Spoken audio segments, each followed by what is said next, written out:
for air conditioning. Yeah, no, we never. We wouldn't. There's plenty of other places Oh, to go. yeah, we find other places with air conditioning. So what was your first job before working at Reverend Collins? Probably since I was 10, 11 years old, I guess my first job was cutting grass. My daddy was my agent. He'd find me yards and say, tomorrow go cut that grass. And I had about 5 or 6 yards I'd cut for about $2 a yard. And then probably when I was, I guess it would have been, so I was in high school probably, I'm going to say my sophomore year. I was working at a gas station every Saturday, washing cars, changing oil, fixing flats. And then after I got out of high school, that summer I was working in the oil fields, working for a company out of Church Point, doing some roustabout work. You make good money doing that? I can't remember. I must have, because I saved enough to last me the next year while I was in college. I'd saved like $600, which was a lot of money. That's pretty good. I was living at home. That was just my beer money, you know. So that would have been 300 yards you would have had to do. Yeah. Yeah. Well, I had given up yards by then. So how did you get your job at Reverend Collins? Well, when I flunked out of UL, my counselor had said probably in about a month I'd get my orders to go take my physical. So after I left there, I went to work for a company here in town putting up rice bins. And then when I got my orders to go take my physical, I went. And they said it'd be 2 weeks, I'd be drafted. So I figured, well, I quit my job. I figured I was just going to go ahead and enjoy my last 2 weeks, or 3 weeks, whatever it be, before I had to report for active duty. So I quit my job.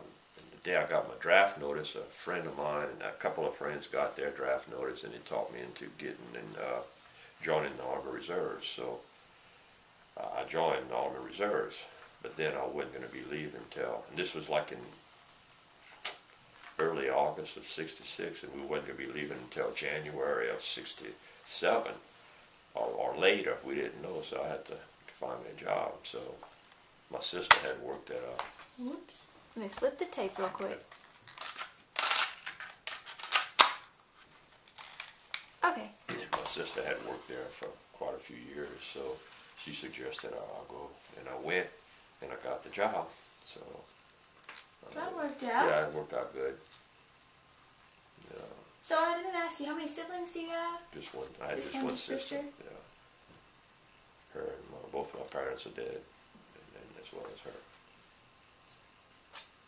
So you worked there from '66 till... I started in August of '66, and I think I was like the middle of January before I left for on the reserve active duty, and then I got out in May. And again, I needed a job, and so I figured I was going to need some money, so I went there, and I worked there from like May until August of '67. And that's when I got into the banking business. And after that, you worked in the bank. Yeah. Okay. So, do you remember if you had to interview, or did you just submit an application? No, I couldn't tell you. I can't remember that. That's too far back. But everybody, you know, that was working there pretty much knew our family, and I don't remember who hired me. I couldn't. But there was one of the guys working there who was, I think the general manager was Johnny Hebert, and his daughter was a year behind me in school, you know, so pretty much everybody had an idea who I was, and at that point, my nose, so they pretty much knew you. Yeah, my nose was clean, so I didn't have they didn't have a problem, so they hired me on. Where did you start off working at? The men's department. Men's department. Right. And did you stay there the whole time? Whole time. Do you remember if you had to be trained, or if you just kind of maybe shadowed somebody for a while? There wasn't really much to be trained, you know, I mean, just, I don't think there was much of a training program. I think they just showed you how to do the pneumatic tube, how to fill out a ticket, and go, yeah. And one of my friends that I graduated from high school with, Johnny Richard, who had also flunked out at UL about the same time, at the same time, he went to work there, and I think he started a couple of weeks after me. Did he work in the men's department too? Yeah. And actually, I'm trying to think, we had 3 classmates working there. Another guy, Claude Blanchard, whose uncle was the department manager, he ended up working there with us, but I think he was there after I came back from active duty. I don't think he was there at the beginning. Do you remember your first day of work? No. So what kind of, what were your duties that you had to do? We pretty much just sell and restock, you know, and keep track of the inventory. Did you have to measure anybody for suits or anything like that? Yeah, fit them for shoes. Yeah, you know, you'd have to kind of watch if you know, you'd have to learn your stock. If you had a blue and white pinstripe shirt, you'd have them sorted by sizes, and if you see you were getting low, you'd make sure you go upstairs, get another box and fill up that, you know, so just general things like that. Do you remember what you were paid?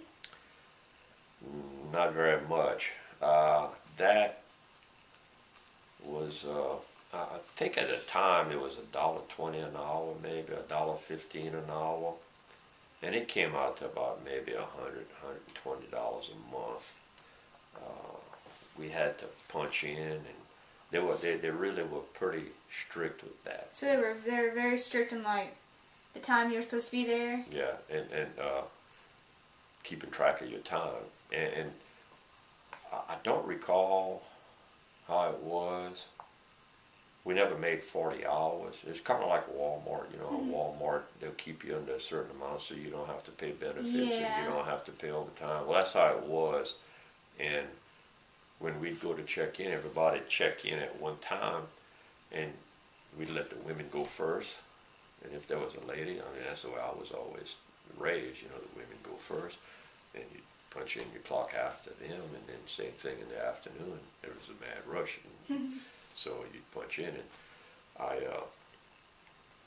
one payday, I got, and Johnny Hebert would come and bring his desk down below, so, you know, just so you didn't have to go upstairs, so you had to go sit down. Your paycheck? Yeah, sit down, and he'd discuss your hours, and I had gone over like about, you know, a minute or two, and it caused them to pay me a nickel or a dime more. Did he fuss at you? They for fussed that? at me, so I was pretty cocky.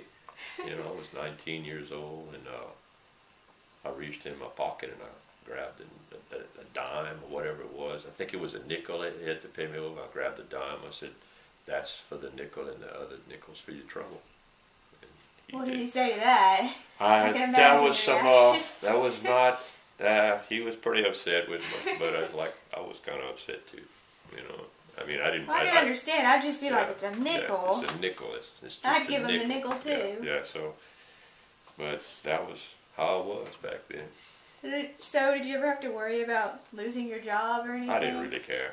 You know, I mean, it was a temporary job, and we had fun. Johnny and I, we palled around through high school, and one time we'd cut up, and then the department manager, Wilbert Blanchard, I mean, he knew us since we were young, and we would take our pencils with the erasers. I mean, we always had these little thing there at the counter with pins, you know, needles, or pins rather. We stick them through the eraser, and he'd sit on the counter, and he was kind of feminine, and he'd sit there, and we just pass it. We'd hit him on the butt. Or he'd jump up, you know, and fuss at us. Y'all stop that, y'all stop that. We'd do it again that afternoon. Did any like repercussions ever happen? Or? No, we would cut up. We'd cut up. And then Mr. Leo Cohen, who was, I guess he was one of the owners of the store, and it had to be, we'd have these Stetson hats, which were in big boxes, you know, and Stetson's was a pretty expensive hat. And Johnny and I, you had a rack, and they'd put them on top of where the suitcases were. I mean, the suits were in big roll-out racks. So you had like 2 layers of suits like this. So you'd roll them out and you'd turn it, and you could see the back sides.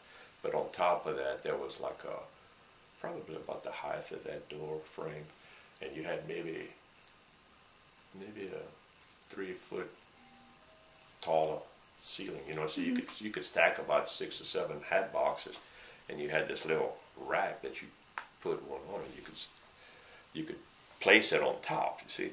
And so Johnny and I would see who could put more hat boxes at one time. Oh, see who could. Oh, how many you could put on there? Yeah. So he was doing it.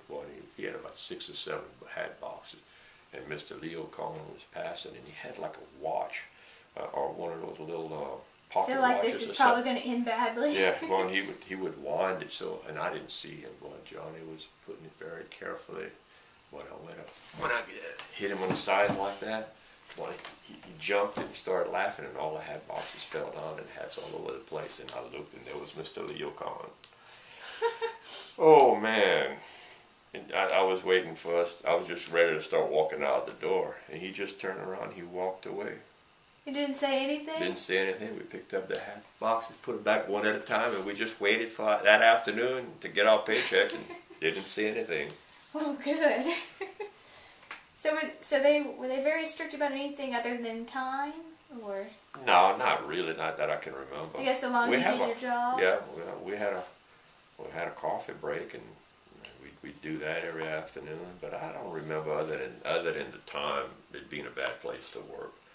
I mean, it was fun. It was like well, you can see everybody here. It's like a big family. I mean, everybody that we had a lot of people that worked there over the years, and you still see somebody. And you finding out that they worked at Mervyn Combs at one time or another. You know? Was there anybody working there that you didn't like? No, not really.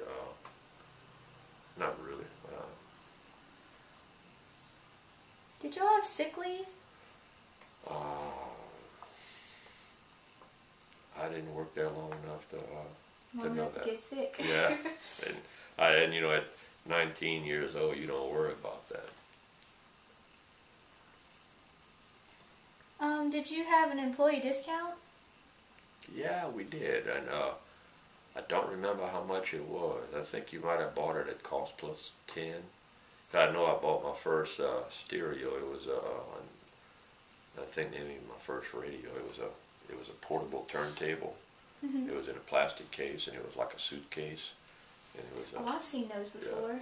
Yeah, and it was a Motorola, and I think it was like I think I paid $35 for it after all my discounts and all.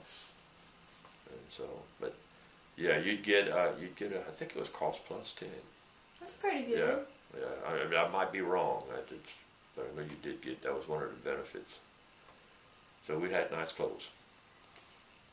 Do you remember what the first thing was that you sold to somebody? No. Did you have a favorite thing to sell? No, it didn't really matter. Did y'all earn commission? Yeah, but I couldn't tell you how that worked. But I think there was a commission.